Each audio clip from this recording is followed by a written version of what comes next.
Now, when we're looking out the genome-wide SNP discovery in a program, so we've been talking about the resequencing program, the genomes. So in a resequencing, most important part what we want to identify the SNP and the structural variations. There is various method we can use. We can use the reduced representation method if we are going a large scale of the sequencing. That means the plant, if we want to just elute that, digest the genomes with the various restriction enzymes and take those genomes, and only the functional part of the genome can be sequenced at the economical cost. Suppose if my plant is a 3GD genome, if I have to resequence at a 30x coverage, it takes a huge amount of the money and data. But if you do the reduced representation library, I can reduce this whole genome size into maybe 300 to 400 MB, and then I can sequence 30x coverage. Many number of plants I can sequence in that. But this is one of the approaches you can do that. Why do we identify this the variation in the genomes? SNP, polymorphism, deletions, insertion, and translocation. These are the major events which are happening into that chromosomes, into the DNA, which is ultimately contributing to various phenotyping and various parameters. And indel and insertion are very important part which are been missing into the trait analysis, which are very important, essential part in terms of expressing the traits. So what I'm going to do with this SNP and what are the roles will be there. So major roles what we're going to do that high resolution genetic map, because if you're talking about the SSR or any other marker map, we'll be talking about a certain regions which is being covered by various maybe 25.2 or 0.1 centimeter. Here you are talking about a base by base. And if you're looking at an SNP map, I'm creating, I don't erase that particular map in a particular one variety against another variety or my traits. I'm looking on that. I can work by gene approach. I can work by the whole genome based approach. Various ways I can do that. And I'm looking at these SNP as a 100 base pair. So I'm talking about 100 base pair region. So I'm looking at a 100 base pair. It's a very fine printing, fine fingerprinting. I'm able to do that. So how do you do that? This workflow is like this. You generate the raw data. You have already validated reference genome or accounting scaffold, whatever available. Validated scaffold, you take those as a reference, and then you map this data onto these reference. Then you identify the coverage calculation, because to predict an SNP you should have a certain minimum coverage, and which should be maybe 10 or above reach to make sure, and it will be a representation of areas to detect SNP and annotate. Annotation means you should understand where exactly this SNP are there. If it is in a coding region, exon region, what is going to happen? If it is in an intron region, what is going to happen? If it is in regulatory region, what is going to be the impact? If it is in a microRNA region or controlling region, what is going to be the impact of this particular SNP? Because each changes have an introduction, and which is an important part. And we generally miss our pipeline detect all these, but if you look at normal circumstances, people do not give an importance to the SNPs on those structural part of the genome. This is very important. If one microRNA is controlling a function and this microRNA have an SNP, so what does it mean that the binding of this microRNA to target sequence is going to be reduced, altered. In my terms, maybe increased, maybe reduced, but can be altered. And this alteration is causing to the overexpression or underexpression of that particular gene condition, which are very important to understand in terms of the annotation. And from there, when you are aligning into the reference genome or scaffold, then you understand what is the deletions are happening or structural variations in terms of the rearrangement, and then you annotate those structural variations in terms of the function. We use HiSeq 2000 platforms to sequence and generate the data.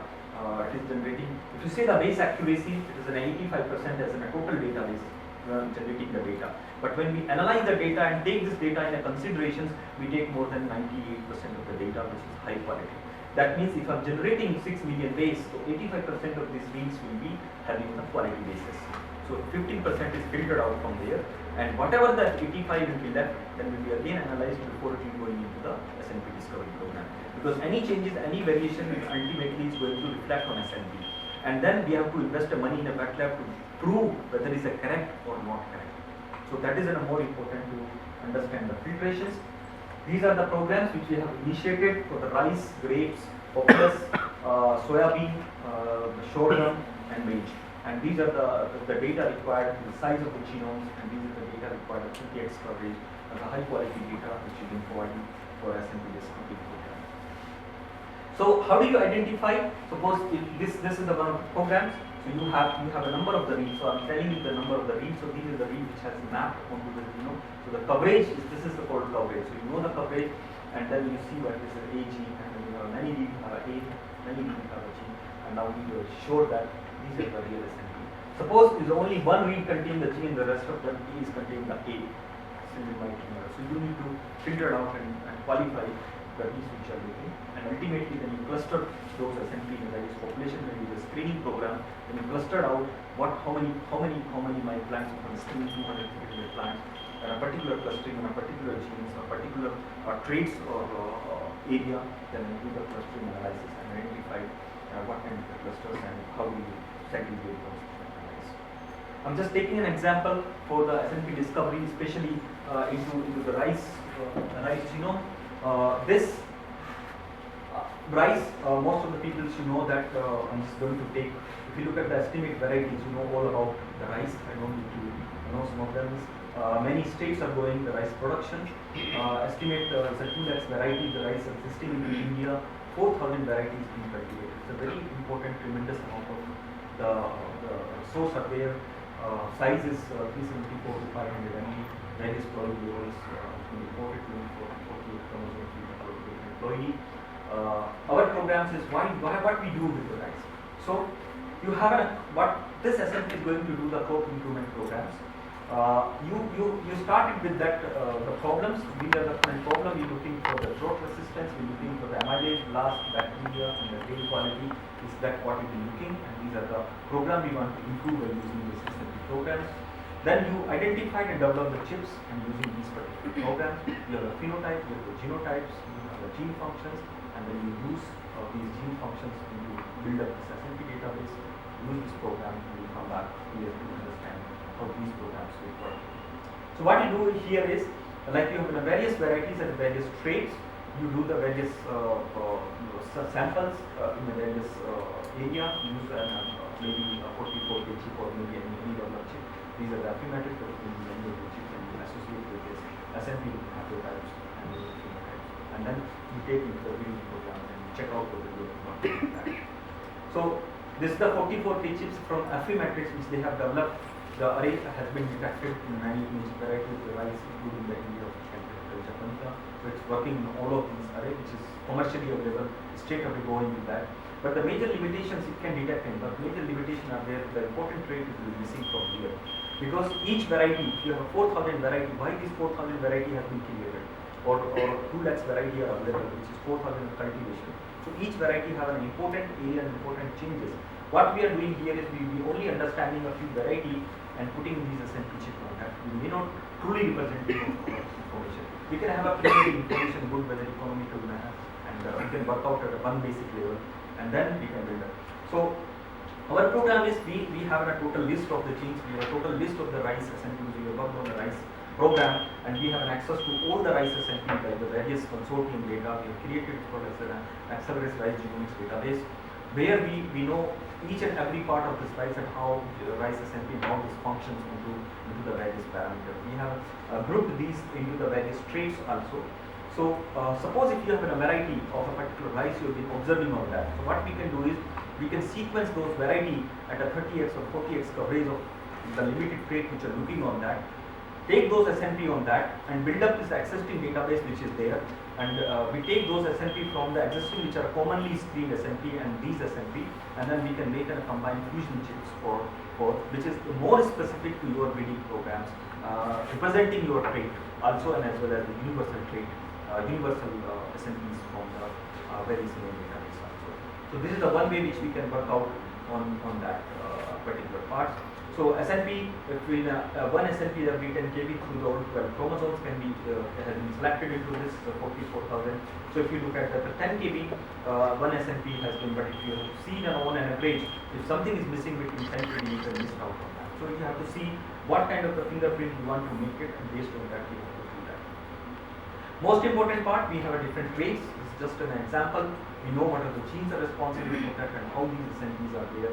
We have the various traits, so like virus traits, bacterial blight traits, tolerance traits, the prevalence, we have kernel, so many traits which you've been looking on that. So what you do, how do you build up these representations with new variety development programs? You're looking for an improved trait quality. classical ways you use your traditional breedings and develop the new varieties, but if you introduce your gene-based functional genomics and by using the transcriptomics and microRNA, and then you use the SNP-based tools, and using the class, you cannot go back, you cannot do that, but introducing these, you can introduce these traits to develop new variety in a faster manner. If you look at this SNP, we have an extensive database. We know the genes, we know the markers, we know the QTL, we know the molecular validated SNP on each QTL, on each chromosome, and how you can use this particular information for that. We have a database of the all abiotic plants genes responsible for the stress, and then we know what are the SNP changes, especially in mice and other into that, and how we can create specific. If you're looking for abiotic stress, we can specifically use traits functions in that. And these are the genome build we are currently using for this SNP program. Rice we are using an SSP for 2009 build. Grapes we are using this build. So open we are using 2007. Maize we are using in 2009. These are various genome build. What we are going to deliver in that? We're going to deliver 30x genome data on by using this IC 2000, various assembly statistics, coverage statistics, build consensus of the reference genome. So what is the important is, suppose when sequencing my core variety, I'm already having a more than 80 or 90% of my original genome from my variety itself. So I'm not only depending on the reference genome, but already 80% I have already covered it. I have my genome, plus I have my SNPs, which has been exclusively expressed in my variety, and which can be combined with the existing database SNPs. And then I can go for rather than the whole genome based, I can specifically focus onto the traits, and then can take those informations and build up the specific to my trait programs, breeding programs for traits. Then you get the chromosome-wise SNP list, you get the gene-wise, you get your abiotic responsive, trait-wise, and the important part is not only just how this function has been generated by this SNP is a very important part. Because ultimately you should understand why this SNP changes are there and what this SNP is going to ultimately give me the outcome. And from there we can discover the SSR database also, because I'm sequencing already, so I can build up the SSR database from the same sequence of my build on that. And then I can use those SSR database for specific creating the maps of and so in conclusion, the resequencing provide insight in SNP as well as structural changes. Genome annotation provide a function biological process on sequencing. I can do the annotation, I can understand all these parameters. It also gives us an insight into biological cellular components, how this is happening. That means how these SNPs are changing into which protein and how these proteins are interacting with the other pathways. We can have correlations across not only just SNP trait, but how these pathways are correlating. So we know the SNP, we know what gene is there, or what gene this particular SNP is controlling, or what is in the microRNA regions, what microRNA is affecting what gene, and we can build up a program on that.